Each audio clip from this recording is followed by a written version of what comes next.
కాళాశ్రీ పాలకం అంటే national అనుకుంటేవా, international. ఈ విషయంలో పాలకం విషయంలో కాళాశ్రీ ప్రజలు తగ్గేదల.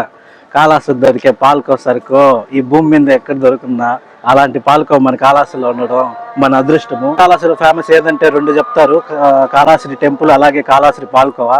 ఆ పాలకం ఎంత ఫేమస్ మీరు రీసెంట్ గా పుష్ప మూవీలో కూడా చూశారు. ఇప్పుడైతే మనమైతే లోపలికి అయితే వెళ్తాము. ఇక్కడ 50 grams నుంచి 500 grams 1 kg వరకు కూడా అమ్ముతారనమాట. వీళ్ళు రోజుకి 1000 లీటర్ల పాలు అయితే మరగబెట్టి పాల్కోని అయితే తయారు చేస్తారనమాట. వీళ్ళు పాల్కో చేసే క్రమంలో కట్లు అయితే యూజ్ చేయరనమాట. శనగ పొట్టు ఉంది కదా, ఆ పొట్టు అయితే యూజ్ చేసి పాలని బాగా మరగబెట్టి 15 నుంచి 20 నిమిషాలు బాగా మరగబెడతారనమాట. అప్పుడు పాలు గట్టిగా అయ్యి పాల్కో అయితే వస్తుందన్నమాట. టేస్ట్ చాలా బాగుంటది.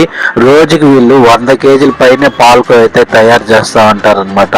ఇప్పుడు వచ్చి షాప్ యొక్క కరెక్ట్ అడ్రస్ అయితే మీకు చెప్తాను, గుర్తుపెట్టుకోండి.